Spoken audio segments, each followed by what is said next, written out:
What's up, guys? Brady Burks back here with you. We are doing a little bit of plowing today.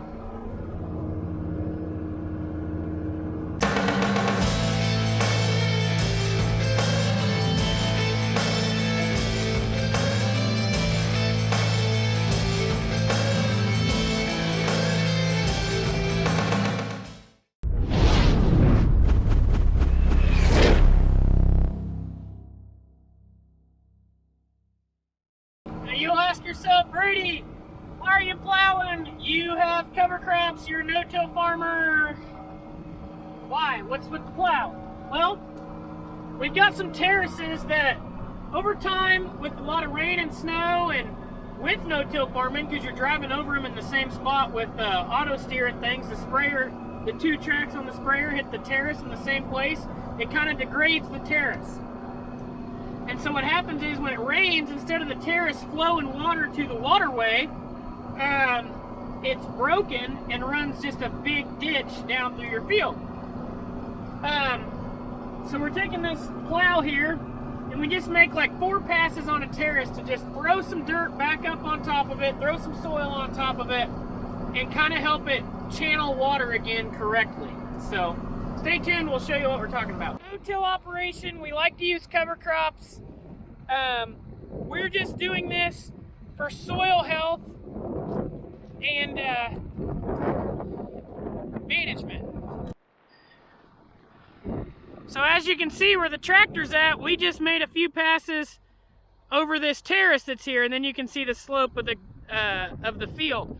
What happens is over time these terraces get weak, or because of auto steer on your equipment, a lot of the times your trucks, tractors, grain carts, everything take the same 2 tracks over and over and over and over again. Well, over time that degrades that terrace and you'll have 2 tracks, and what'll happen is you can kind of see, it's hard to tell, but you can kind of see this material that's been sorted and kind of a ditch starting here.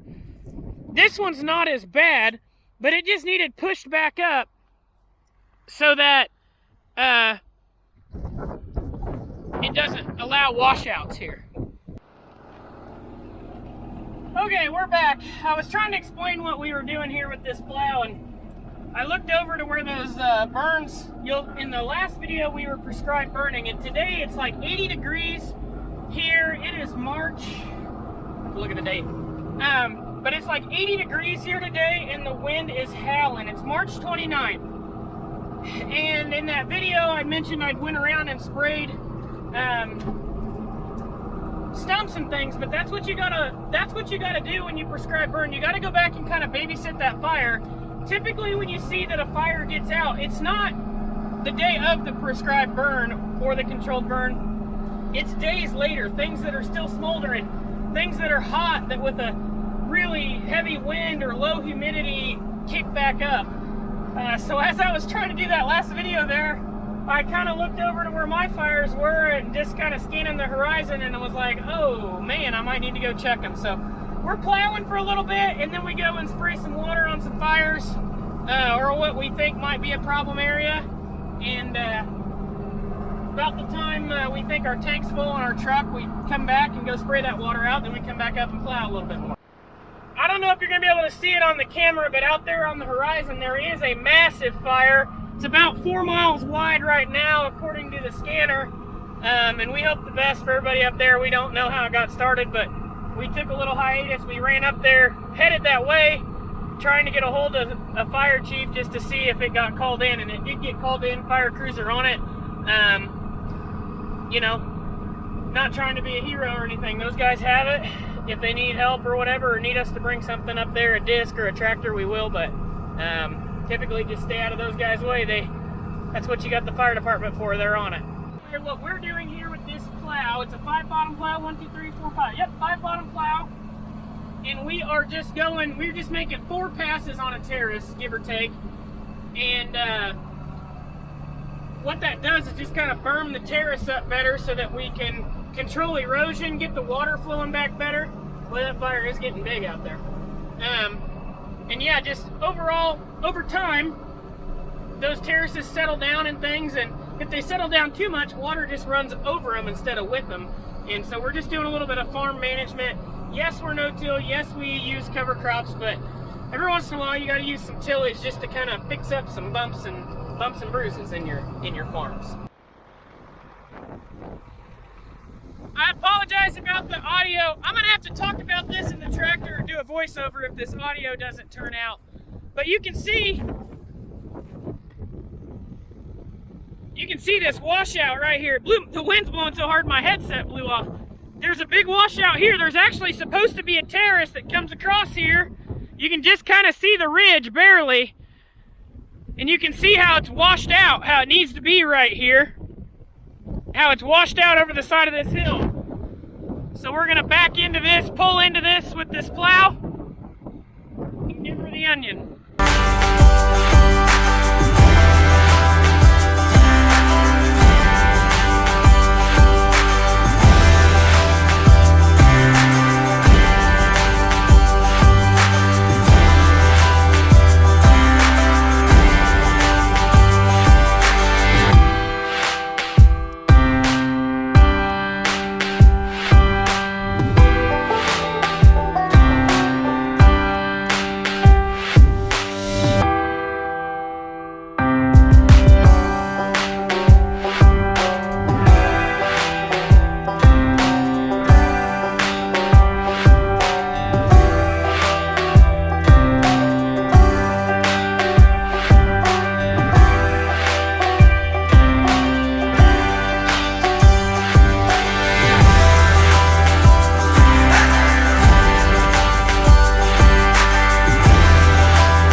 Down that one, it's hard to see out my windows, and you cannot hardly see through the camera, but on the other side of that little berm that we just pushed up is a lot of little fingers, little washouts, and some of them you can tell just by bouncing of the camera here get pretty big. That's not so bad behind that last terrace, but this terrace here, about where that one little hay bale is, right where that one little hay bale is, you can kind of see this ditch in front of us that dips down. And that has ran water so long and so often that it's wore out this little valley down here. Now in this soybean stubble, it's hard to tell that there's even a little valley here, but there is.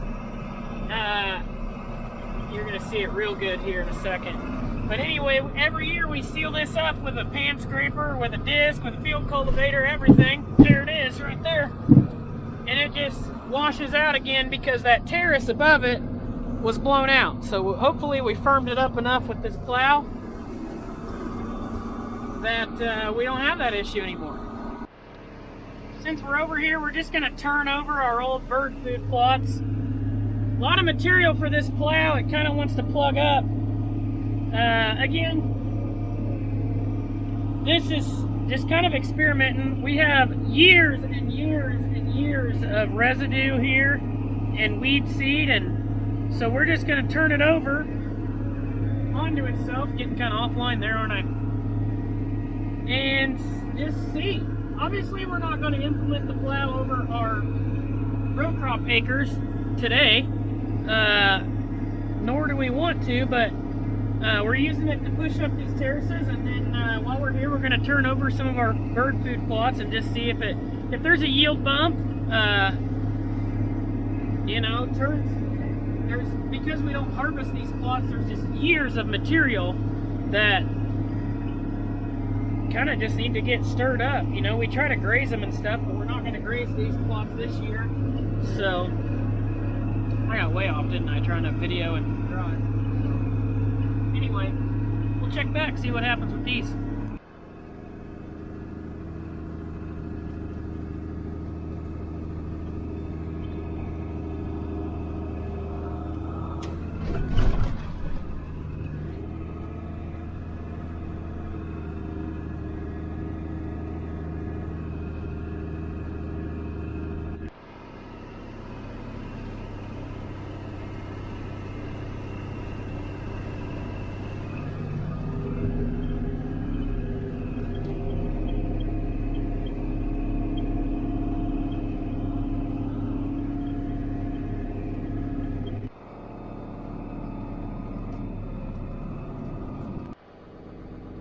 So we've made 2 or 3 passes on this half circle.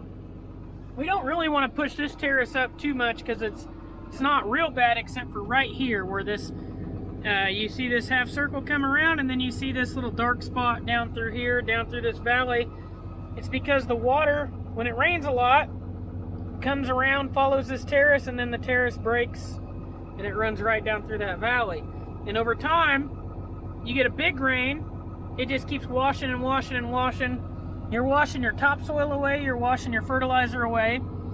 So again, even though you're a no-till farm, you can see a little bit of green out here where cover crop. The cover crop helps that erosion, no-till helps that erosion. Otherwise, if we were plowing this whole field up and disking every single year, this washout would be way worse. You may not even be able to drive across it without really bouncing in your seat. But we're just patching up little spots like this. We'll come back now before it's time to plant and disc it and kind of smooth them out.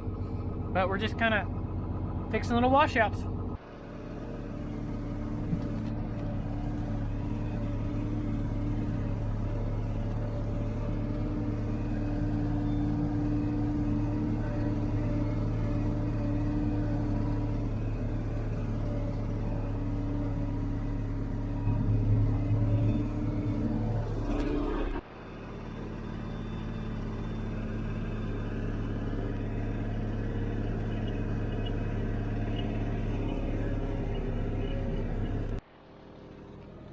Alright guys, back here again today. We're back fixing terraces. We plowed these terraces up with a 5-bottom plow, I believe it was there, and they just really rolled the soil over. Now we're coming back with this Miller offset disc. This thing is in rough condition, don't judge me. It's missing a wheel, one wheel's bent, it sits in the fence row there. But we're gonna just smooth out these dirt clods and kind of fill in the trench that this plow left. So follow us along. I'm going to try and get the drone up in the air and get some footage of it and try and drive and fly the drone at the same time, but you'll see what we're doing here. So here we're just going along this berm we did. You can see the trench over here. There it was. You just hit it with the tractor.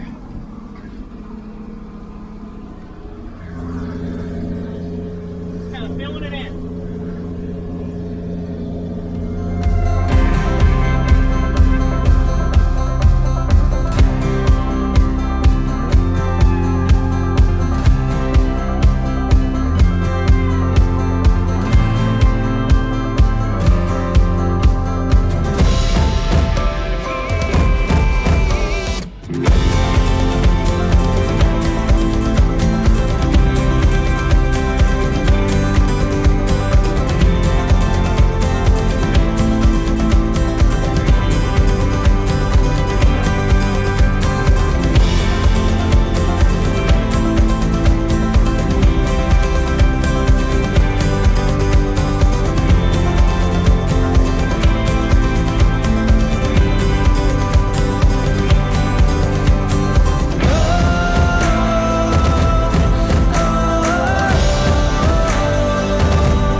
So as you can see back there, we really pushed this terrace up quite a bit. There is still just a little dip right there, but we can always take a speed mover or something and try and dump more dirt in that, or even just a couple buckets worth out of the tractor. But for the most part, they're looking pretty good. Definitely better than they were, even if they're not completely fixed, and that's all that matters. As long as you're making improvements somewhere. Now we're just working up some of this food plot. Even though we're a no-till farm where there's this much material and we don't graze it or don't do anything, we don't harvest it, we're just gonna disc it up. We have tried some no-till into massive residue that we didn't crimp, graze, or anything as far as food plots, and did all right. But since we're over here fixing some terraces, we're gonna knock out this little bird food plot. This was milo last year. This year it's gonna be soybeans. Work this up one pass. Still so much organic matter behind that disc. You know, it's not like we're leaving the soil white. There's still a bunch of good stuff down there.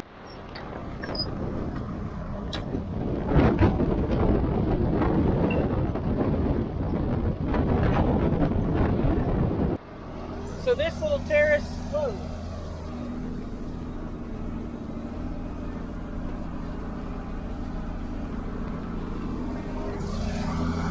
Terrace we did the most plowing on, really plowed it up high. You can see the disc doesn't really want to ride it that well, which is fine, but it's clear back where those trees are. It's supposed to run water clear to those trees, and it doesn't want to. It cuts out. It's been washing out into this native grass and causing big washouts out there, and it's running water clear up from the road. It's got to run quite a bit of water, and so hopefully, again, we don't have a laser. We're not really doing it right. If I'm being honest, we're doing it cheap. And so we'll know after the first rain just how much water this is going to run and if it's going to run it the right way. But again, if we can at least slow the water down, even if it cuts a hole in it again, we're doing better off than just let it create washouts and make a mess. The wind is so horrible outside, I bet the audio is pretty crap. Even with this case on, I need to get a mic for this camera because my audio has not been very good, so I apologize. It's been kind of scratchy. But it's hard to see on camera, but right in here you can kind of see a little zigzag where water runs. And down up over here, there's the same thing. I'll get out and show you here in the next clip when I'm done talking. But basically behind us, back by the road, this runs water all down this terrace channel and out into this field. There's another waterway right here where this CRP mix is that separates these two fields, and it runs water out this way. And there's a couple ponds down there in the bottom. What was happening is this terrace is broken and so flat that it was just letting water run any little place and making a huge ditch like this. So you're losing topsoil, you're losing fertility. And so again, even if this doesn't run it down grade, downhill toward this bush, and into that next waterway and then out into the pond, we're at least going to stop the erosion that we've already got. And that's the plan.